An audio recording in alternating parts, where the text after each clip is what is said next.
Marcus Thompson stood in front of his bedroom mirror, adjusting the simple black t-shirt he had chosen to wear. Despite being worth $3.2 billion, he preferred dressing casually, especially during long flights. His dark jeans and comfortable sneakers made him look like any other regular passenger, which was exactly how he liked it. The morning sun streamed through the large windows of his San Francisco penthouse as he checked his phone one last time. Several unread messages from his executive team reminded him about the important meeting in New York. His company was about to acquire a promising startup for $500 million, and he needed to be there in person to close the deal. "Your car is ready, Mr. Thompson," his assistant's voice came through the intercom. Marcus grabbed his small carry-on bag and headed down to the building's private parking area. He had always believed that true power didn't need to be shown off. It was felt through actions, not appearances.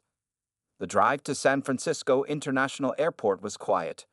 Marcus spent the time reviewing some documents on his tablet, occasionally looking out at the city he had helped transform through his tech innovations and charitable work. His latest project, a free coding school in underprivileged neighborhoods, was already changing hundreds of lives. At the airport, Marcus moved through security like everyone else, standing in line and following all procedures. A few people glanced at him, perhaps wondering why he looked familiar, but no one recognized him. He had purposely avoided media appearances throughout his career, letting his work speak for itself. When he reached the first-class lounge, the attendant at the entrance checked his ticket twice. It was something Marcus was used to. People often didn't expect someone dressed so casually to be a first-class passenger. He simply smiled politely and waited until she finished her verification. "Have a nice flight, sir," she finally said, though her tone suggested she wasn't entirely convinced he belonged there. Marcus found a quiet corner in the lounge and pulled out his laptop to answer some emails. An hour later, as boarding began for his flight to New York, Marcus gathered his belongings and walked to gate S7. The gate agent, a young man named David, checked his ticket with a friendly smile and wished him a pleasant journey. It was a refreshing change from the usual scrutiny. Walking down the jet bridge, Marcus felt optimistic about the day ahead. The acquisition would help thousands of small businesses access better technology, and he was excited about the positive impact it would create. Little did he know that this routine business trip would turn into something much more significant. As he approached the aircraft door, a flight attendant named Karen Walsh greeted other passengers with warm smiles and friendly words. However, when Marcus showed his ticket, her demeanor changed instantly. Her smile disappeared, replaced by a look of suspicion. "First class is on the left," she said coldly, examining his ticket much longer than she had for other passengers. Marcus noticed her eyes moving between his casual outfit and the ticket several times. "Thank you," he replied politely, maintaining his composure. Years of facing similar treatment had taught him patience. Making his way to seat 2A, Marcus could feel Karen's eyes following him. He stored his small bag in the overhead compartment and settled into the comfortable first-class seat. Through the corner of his eye, he saw Karen whispering to another flight attendant while glancing in his direction. A businessman in an expensive suit entered first class after Marcus and sat across the aisle. Karen immediately approached him with a warm smile, offering to hang his jacket and asking if he would like a pre-takeoff drink. She hadn't offered Marcus any of these services. Marcus pulled out his phone and sent a quick text to his sister. "Heading to NYC now. Should be there for dinner." His sister, a civil rights attorney, had always encouraged him to document his experiences with discrimination, but Marcus usually preferred to focus on his work rather than the prejudices he faced. As the cabin crew prepared for departure, Karen made several trips through first class, checking on various passengers but deliberately avoiding eye contact with Marcus. He took a deep breath and opened his tablet, immersing himself in work documents. The day was just beginning, and Marcus had no idea that this flight would become a turning point in his life, one that would spark a national conversation about prejudice and privilege in America. The plane had been in the air for 30 minutes when Karen started her first-class beverage service. She moved from seat to seat with practiced efficiency, taking orders with a bright smile. However, when she reached Marcus's seat, her entire demeanor changed. "What would you like to drink?" she asked coldly, without making eye contact. Her voice had lost all the warmth it held just seconds ago while serving other passengers. "Green tea, please," Marcus replied politely. He noticed how she didn't offer him the premium drink menu she had shown to others. "We might be out of green tea," Karen said quickly, though Marcus had clearly seen her serve it to another passenger just moments before. "Maybe you'd prefer something from economy class?" A few nearby passengers looked up from their tablets and phones, surprised by her obvious rudeness. An elderly woman across the aisle frowned disapprovingly at Karen's behavior. "The green tea you served to the gentleman in 3C would be fine," Marcus said calmly, gesturing to the passenger who had received the drink earlier. His quiet confidence seemed to irritate Karen even more. She returned several minutes later, practically dropping the tea on his tray table, causing some to splash. "Careful, it's hot," she said, not sounding concerned at all about the spill. She didn't offer him any napkins to clean it up. Marcus pulled a handkerchief from his pocket and quietly wiped the spilled tea. He had learned long ago that maintaining dignity in the face of discrimination was its own form of strength. An hour into the flight, the smell of warm cookies filled the first-class cabin as Karen began the snack service. She handed out fresh-baked cookies on small china plates to each passenger, describing them as our special first-class treat. When she reached Marcus, she simply placed a packaged graham cracker on his tray without a word. The businessman across the aisle, who had been watching these interactions with growing discomfort, spoke up. "Excuse me, I think you forgot his cookies." "Oh, I assumed he wouldn't want them," Karen replied with a fake smile. "We try to be considerate of different dietary preferences." Marcus sat quietly, documenting each interaction in the Notes app on his phone. His sister's voice echoed in his head, reminding him how important it was to keep records of such incidents. The situation grew more tense when Marcus pressed the call button to request a blanket, as the cabin had grown quite cold. Karen ignored the light for 15 minutes before another flight attendant, Sarah, noticed and approached his seat. "Can I help you, sir?" Sarah asked kindly. Before Marcus could respond, Karen rushed over. "I'll handle my section, Sarah," she said sharply. Turning to Marcus, her voice filled with suspicion, "What do you need?" "A blanket, please," Marcus said. "It's rather cold." Karen looked around the cabin as if searching for something. "We seem to be out of blankets," she said, though several wrapped blankets were clearly visible in the overhead compartment above Marcus's seat. The elderly woman across the aisle had seen enough. "Young lady," she called out, "I can clearly see at least 3 blankets right there." She pointed to the overhead compartment. Karen's face reddened, but she still didn't move to get a blanket. Instead, she said loudly enough for nearby passengers to hear, "We need to ensure we maintain certain standards in first class. Some passengers might not understand our premium service requirements." Marcus pulled out his phone and began quietly recording video of the interaction. His finger hovered over his email app, where his company's legal team was just one click away. But he wanted to give Karen every chance to correct her behavior on her own. The tension in the first-class cabin was now palpable. Other passengers exchanged uncomfortable glances. Some began filming discreetly with their phones, while others tried to busy themselves with magazines and movies. No one had expected their peaceful flight to turn into such a display of blatant discrimination. The flight was about to reach its halfway point, and the situation was far from over. In fact, the worst was yet to come, and neither Marcus nor Karen knew that their next interaction would change both their lives forever. 2 hours into the flight, Marcus noticed his laptop battery running low. He reached for the power outlet near his seat, but it wasn't working. Other first-class passengers were using their outlets without any problems, so he pressed the call button to ask for assistance. Karen appeared quickly this time, probably hoping to catch him doing something wrong. "What is it now?" she asked, her voice filled with irritation. "The power outlet at my seat isn't working," Marcus explained calmly. "Would it be possible to help me resolve the issue?" "Are you sure you know how to use it properly?" Karen asked loudly, making several passengers look up. "These are premium outlets, not like the basic ones you might be used to." The businessman across the aisle spoke up again. "Mine works fine. Maybe there's a technical problem with his outlet." Karen ignored him completely. Instead, she leaned over Marcus to check the outlet herself, deliberately invading his personal space. As she did so, she accidentally knocked his cup of water onto his laptop. "Oh dear," she said, not sounding sorry at all. "You really should be more careful with expensive equipment in first class." Marcus calmly rescued his laptop, using his handkerchief to dry it off. He kept his phone recording in his shirt pocket, capturing every word of the interaction. "I'd like to speak with the lead flight attendant," Marcus said quietly but firmly. "I am handling this section," Karen snapped. "If you can handle our first-class service standards, perhaps you'd be more comfortable in economy." Her voice was getting louder, and now everyone in first class was watching. Just then Sarah, the kind flight attendant from earlier, woke by pushing a cart.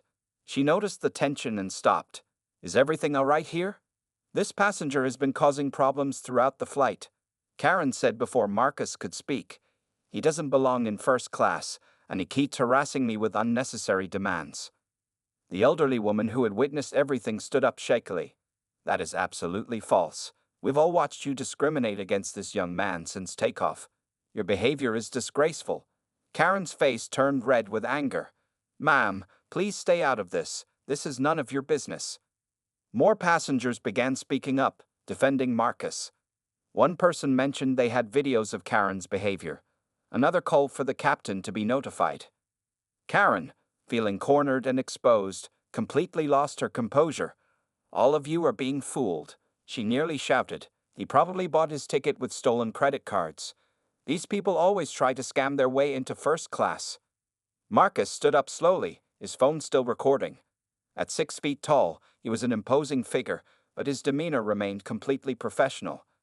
"I would like your employee ID number and the contact information for your airline's HR department." Something in his calm, authoritative tone seemed to push Karen over the edge. Without warning, she raised her hand and slapped Marcus hard across the face, screaming, "Don't you dare threaten me."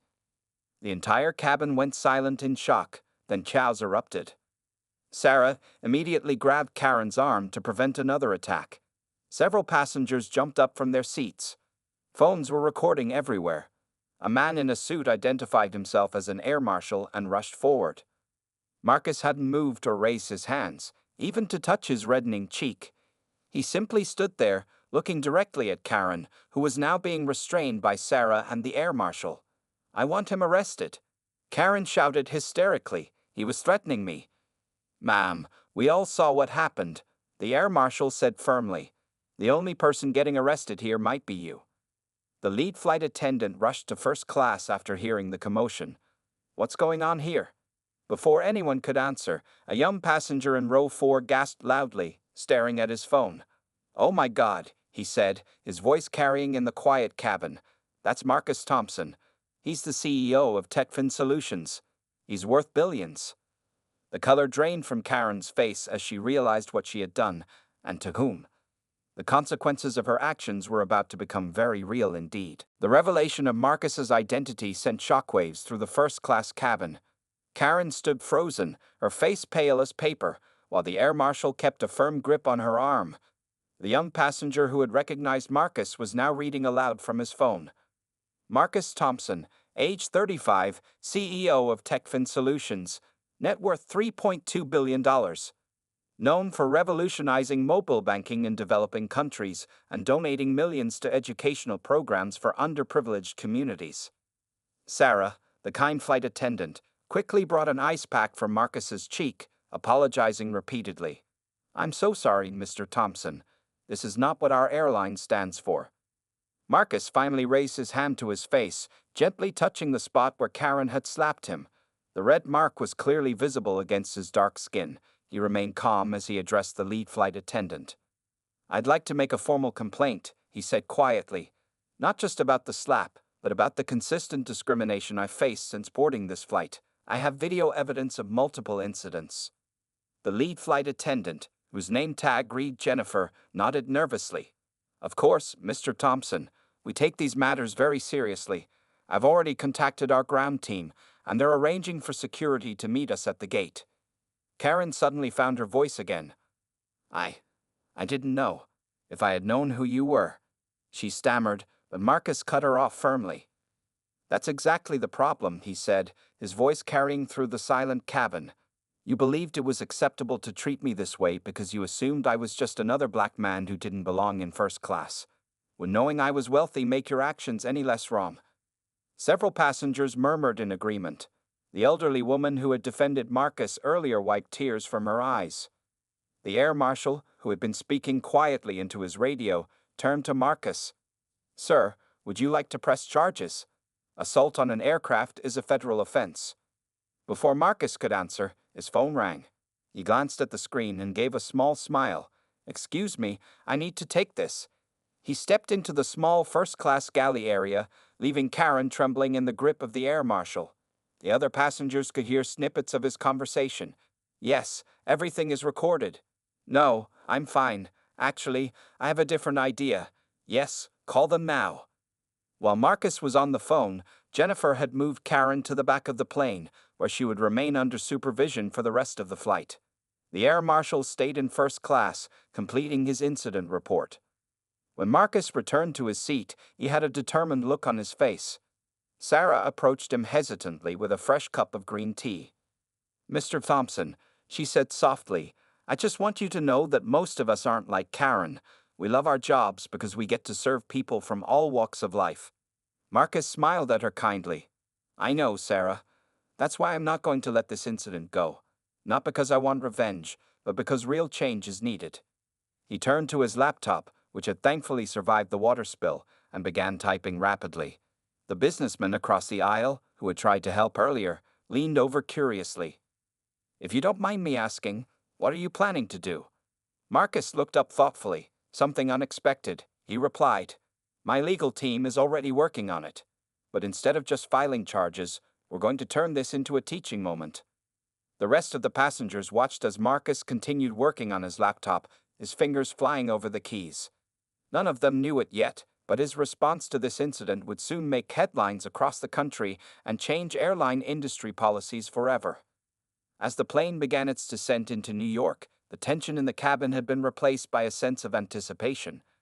Everyone present knew they had witnessed something significant, not just an act of discrimination, but the beginning of a response that would have far-reaching consequences. As the plane landed at JFK International Airport, 4 police officers and several airline officials were already waiting at the gate.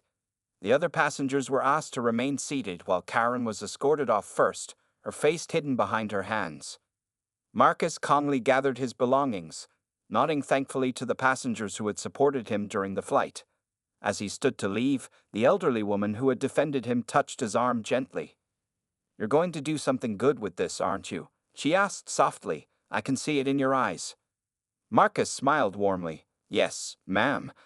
Something that will help prevent this from happening to others." As he stepped into the terminal, camera phones were already flashing. Someone had posted about the incident on social media, and news reporters were gathering at the airport. The airline's regional director, a nervous-looking man named Robert Phillips, rushed forward to meet Marcus. "Mr. Thompson, I cannot express how deeply sorry we are for this incident," Phillips said, wiping sweat from his forehead. "We've already terminated Ms. Walsh's employment, and we're prepared to offer you substantial compensation." Marcus held up his hand to stop him. "Mr. Phillips, I'm not interested in money, but I would like to meet with your CEO. Today." Phillips blinked in surprise. I'll see what I can arrange." "Tell them I'll be at my New York office in 2 hours," Marcus said firmly. "And bring Karen Walsh too. Don't let her leave." The police officers waiting nearby looked confused. One stepped forward. "Sir, do you want to press charges?" Marcus turned to face the gathered crowd of passengers, airport staff, and now reporters. His voice was clear and strong as he spoke. "What happened on that plane is bigger than one person or one incident. It's about a system that allows prejudice to persist. Instead of punishment, I want change." His phone buzzed with a message. Marcus glanced at it and smiled. "My legal team has drafted a proposal for your airline," he told Phillips. "Instead of a lawsuit, I'm offering a partnership." The crowd murmured with interest. Sarah, the kind flight attendant, had emerged from the plane and was listening intently. "Your airline will fund a new training program," Marcus continued. "Not just a few hours of basic diversity training, but a comprehensive course developed by civil rights experts. And Ms. Walsh will be the first participant." Karen, who was standing with security nearby, looked up in shock. "If she successfully completes the program and shows genuine change," Marcus went on, She'll be offered a position as a trainer in the program, sharing her story to help others learn from her mistakes. The regional director was rapidly typing on his phone, presumably relaying this information to his superiors. The gathered crowd had grown larger, with many people recording Marcus's words. Additionally, Marcus said, his voice carrying clearly through the terminal, "I'm announcing that my foundation will match whatever funds your airline commits to this program, dollar for dollar. We'll make this training available to every airline in the country." A reporter pushed forward. "Mr. Thompson, why aren't you pressing charges? She assaulted you." Marcus looked directly into the news cameras that had appeared. "Because sending one person to jail won't fix the bigger problem. But education, understanding, and accountability might help prevent the next incident." He turned to where Karen stood with the security officers. "Ms. Walsh, the choice is yours. You can face criminal charges, or you can be part of the solution. Help us teach others about the consequences of prejudice and the importance of treating everyone with dignity." Karen's hands were shaking as she wiped tears from her face. I want to help," she said quietly. "I'm so sorry." Marcus nodded, then turned back to Phillips. 2 hours, my office, will change the airline industry today." As he walked toward the terminal exit, passengers from the flight and airport staff began applauding. Marcus Thompson had taken a moment of hatred and turned it into an opportunity for real change. But this was just the beginning of what would become a much bigger movement. 1 month after the incident, Marcus stood in a large training room at the airline's headquarters. The walls were covered with posters about diversity and inclusion, and 50 airline employees sat in rows, listening intently. At the front of the room, Karen Walsh was sharing her story. "I thought I was a good person," Karen said, her voice shaking slightly. "But that day showed me how much prejudice I was carrying without even realizing it. Mr. Thompson could have destroyed my life. Instead, he gave me a chance to become better." Marcus watched from the back of the room, remembering the meeting that had started all this. The airline CEO had indeed come to his office that day, and within 3 hours, they had signed an agreement to create the Sky Equal training program.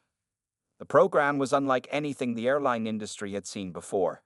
It wasn't just about watching videos or signing papers. Employees spent 2 weeks working directly with people from different backgrounds, learning about their experiences and understanding the impact of discrimination. Sarah, the kind flight attendant from the incident, was now one of the program coordinators. She stood up to address the group after Karen finished speaking. "What happened on that flight could have happened on any flight, with any of us," Sarah said.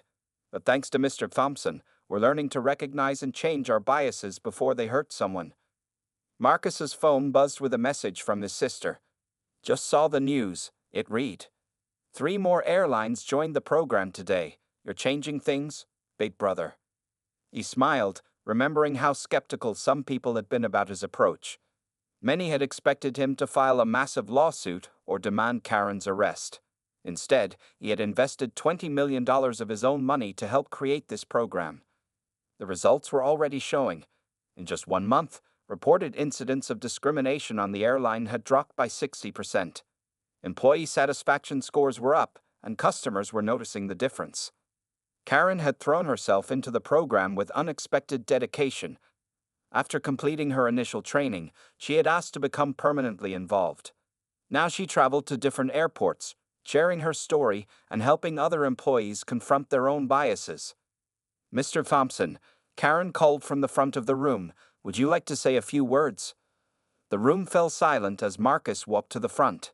He could see the respect and attention in everyone's eyes, not because of his wealth, but because of how he had handled the situation. 1 month ago, he began, I boarded a plane where I wasn't welcome because of my skin color. Today, I'm standing in this room watching real change happen. This isn't about one incident or one person. It's about creating a world where everyone is treated with dignity." He gestured to Karen, who now stood straighter and met people's eyes instead of hiding in shame. Ms. Walsh could have become a symbol of what's wrong in our society. Instead, she's becoming a symbol of how people can change when given the chance to learn and grow. The training session ended with group discussions, where employees shared their own experiences and biases openly. Marcus noticed how different this was from traditional corporate training. People weren't just going through the motions, they were actively engaging with difficult truths about themselves. As people filed out for lunch, a young black flight attendant in training approached Marcus. "My mother was humiliated on a flight 10 years ago," she said softly. "She never flew again. But seeing this program, seeing real change happening. Thank you." Marcus looked around the room, at the honest conversations happening in every corner, at Karen helping a group of employees understand the impact of microaggressions, at Sarah organizing the next day's cultural sensitivity workshop. His phone buzzed again. This time it was a message from the airline's CEO. "Board approved nationwide rollout. Starting next month, all 47,000 employees will go through the program." Real change was happening, one person at a time, and it had all started with a choice to respond to hatred, not with more hatred, but with an opportunity for transformation. 6 months after the incident, Marcus sat in his office watching the morning news. On the screen, Karen Walsh was being interviewed by a major news network about the Sky Equal program's success. "We've now trained over 100,000 airline employees across the country," Karen was saying, her confidence evident in her posture. "But more importantly, we're changing how people think and act, both at work and in their personal lives." Marcus smiled, remembering how different Karen had been half a year ago. The frightened, angry woman who had slapped him was gone. In her place was someone who had embraced the opportunity to make real change. His assistant knocked on the door. "Mr. Thompson, the hotel chain executives are here for their meeting." This was another unexpected development.